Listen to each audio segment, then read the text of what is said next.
43वां अध्याय श्री कृष्ण का मथुरा जी में प्रवेश।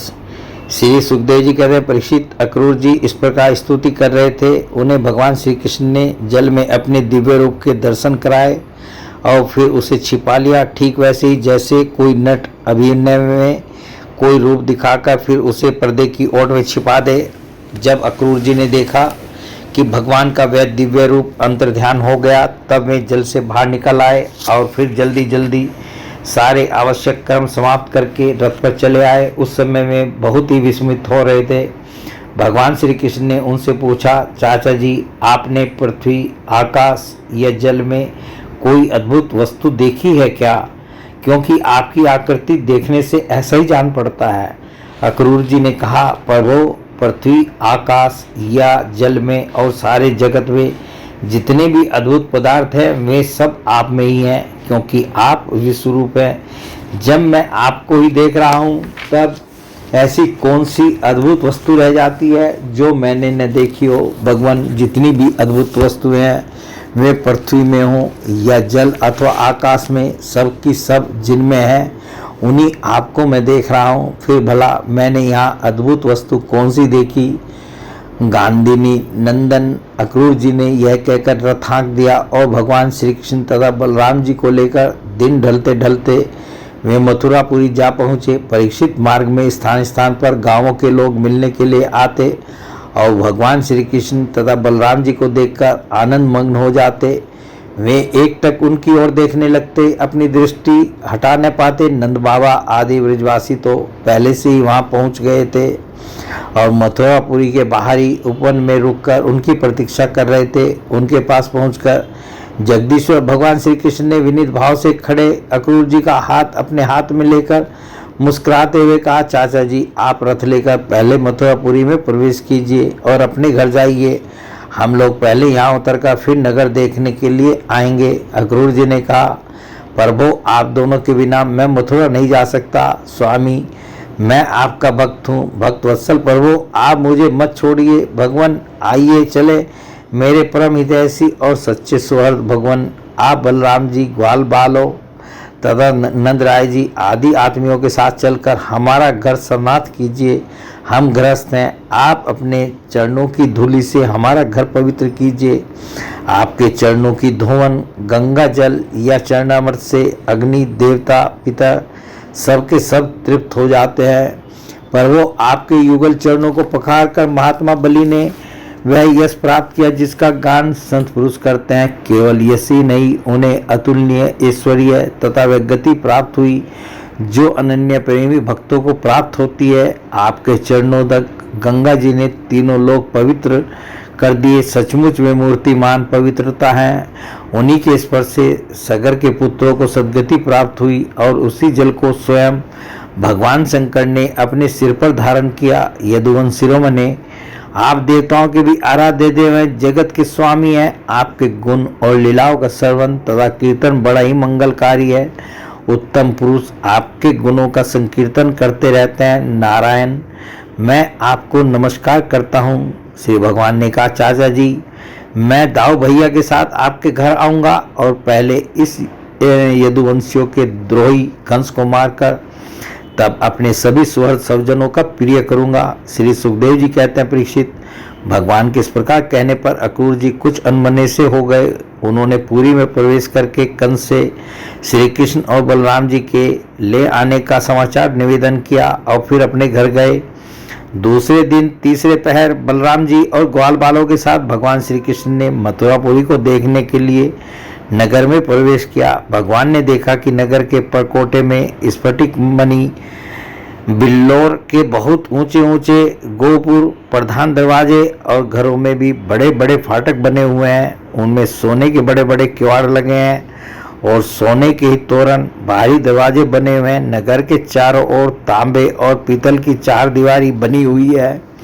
खाई के कारण और कहीं से उस नगर में प्रवेश करना बहुत कठिन है। स्थान स्थान पर सुंदर सुंदर उद्यान और रमणीय उपवन, केवल स्त्रियों के उपयोग में आने वाले बगीचे शोभायमान हैं।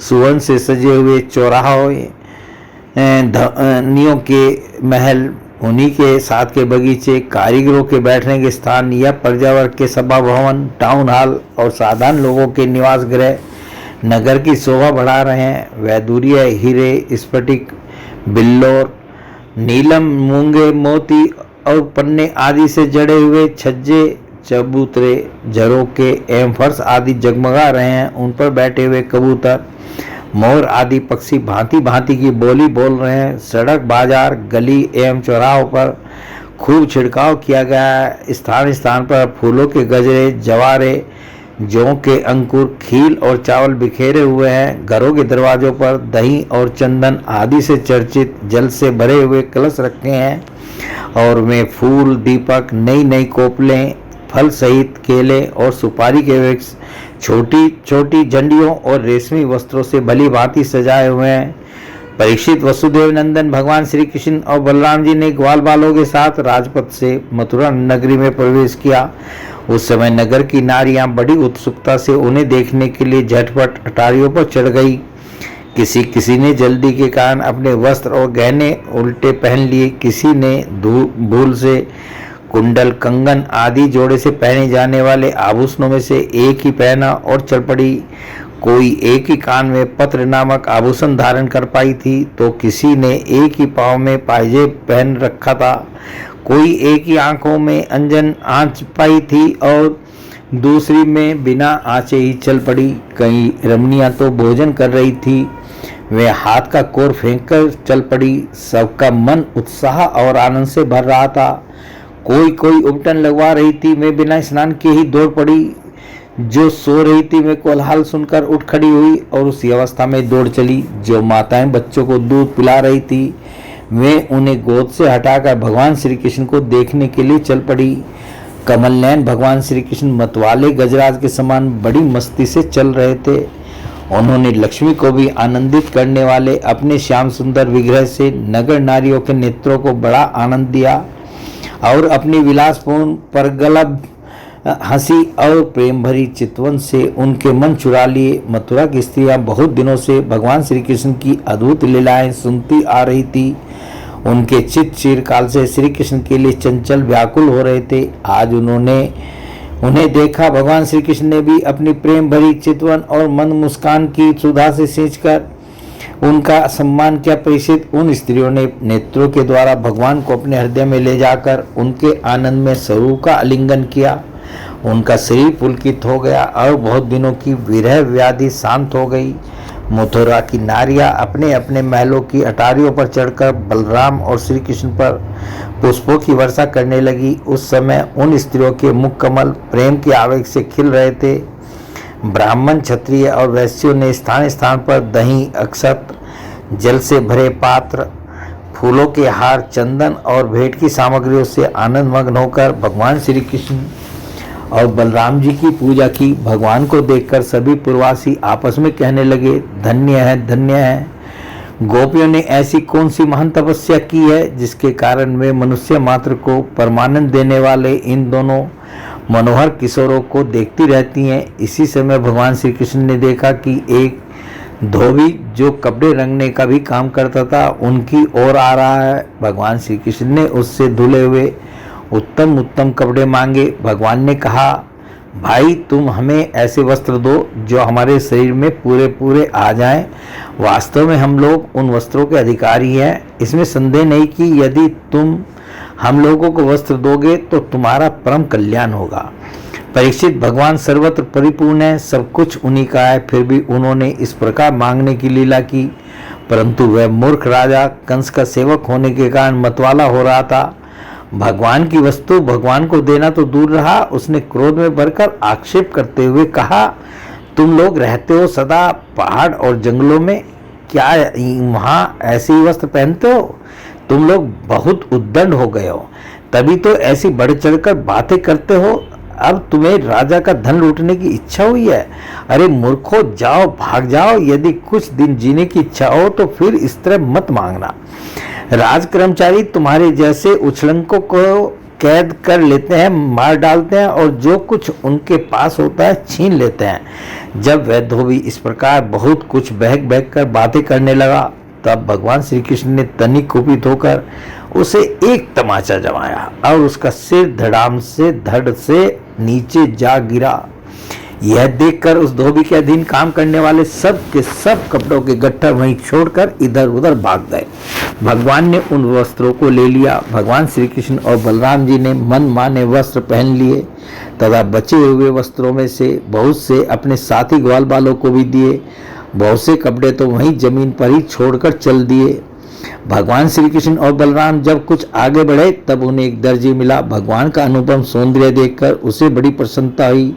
उसने उन रंग बिरंगे सुंदर वस्त्रों को उनके शरीर पर ऐसे ढंग से सजा दिया कि वे सब ठीक ठीक फब गए। अनेक प्रकार के वस्त्रों से विभूषित होकर दोनों भाई और भी अधिक शोभायमान हुए। ऐसे जान पड़ते मानो उत्सव के समय श्वेत और श्याम गज सावक भली भांति सजा दिए गए हों। भगवान श्री कृष्ण उस दर्जी पर बहुत प्रसन्न हुए। उन्होंने उसे इस लोक में भरपूर धन संपत्ति, बल, ऐश्वर्य, अपनी स्मृति और दूर तक देखने सुनने आदि की इंद्रिय संबंधी शक्तियाँ दी और मृत्यु के बाद के लिए अपना सारूप्य मोक्ष भी दे दिया।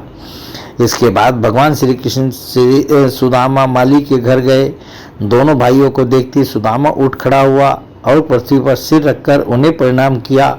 फिर उनको आसन पर बैठाकर उनके पांव पखारे, हाथ धुलाए और तदंतर ग्वाल बालों के सहित सबकी फूलों के हार, पान, चंदन आदि सामग्रियों से विधि पूर्वक पूजा की। इसके पश्चात उसने प्रार्थना की, प्रभु आप दोनों के सुभागमन से हमारा जन्म सफल हो गया, हमारा कुल पवित्र हो गया। आज हम पितर, ऋषि और देवताओं के ऋण से मुक्त हो गए। वे हम पर परम संतुष्ट हैं। आप दोनों संपूर्ण जगत के परम कारण हैं। आप संसार के अभ्युदय, उन्नति और निःश्रेयस मोक्ष के लिए ही इस पृथ्वी पर अपने ज्ञान, बल आदि अंशों के साथ अवतीर्ण हुए हैं। यद्यपि आप प्रेम करने वालों से ही प्रेम करते हैं, भजन करने वालों को ही भजते हैं, फिर भी आपकी दृष्टि में विषमता नहीं है, क्योंकि आप सारे जगत के परम सुहृद हैं और आत्मा हैं। आप समस्त प्राणियों और पदार्थों में समरूप से स्थित हैं। मैं आपका दास हूँ। आप दोनों मुझे आज्ञा दीजिए कि मैं आप लोगों की क्या सेवा करूं। भगवान जीव पर आपका यह बहुत बड़ा अनुग्रह है, पूर्ण कृपा प्रसाद है कि आप उसे आज्ञा देकर किसी कार्य में नियुक्त करते हैं। राजेंद्र सुदामा माली ने इस प्रकार प्रार्थना करने के बाद भगवान का अभिप्राय जानकर बड़े प्रेम और आनंद से भरकर अत्यंत सुंदर सुंदर तथा सुगंधित पुष्पों से गूंथे हुए हार उन्हें पहनाए। जब ग्वाल बाल और बलराम जी के साथ भगवान श्री कृष्ण उन सुंदर सुंदर मालाओं से अलंकृत हो चुके, तब उन वरदायक प्रभु ने प्रसन्न होकर विनीत और शरणागत सुदामा को श्रेष्ठ वर दिए। सुदामा माली ने उनसे यह वर मांगा कि प्रभु आप ही समस्त प्राणियों के आत्मा हैं। सर्वस्वरूप आपके चरणों में मेरी अविचल भक्ति हो। आपके भक्तों से मेरा सौहार्द, मैत्री का संबंध हो और समस्त प्राणियों के प्रति ऐवतिक दया का भाव बना रहे। भगवान श्री कृष्ण ने सुदामा को उसके मांगे हुए वर तो दिए ही, ऐसी लक्ष्मी भी दी जो वंश परंपरा के साथ साथ बढ़ती जाए और साथ ही बल, आयु, कीर्ति तथा कांति का भी वरदान दिया। इसके बाद भगवान श्री कृष्ण बलराम जी के साथ वहां से विदा हुए। बोले भगवान श्री कृष्ण की जय।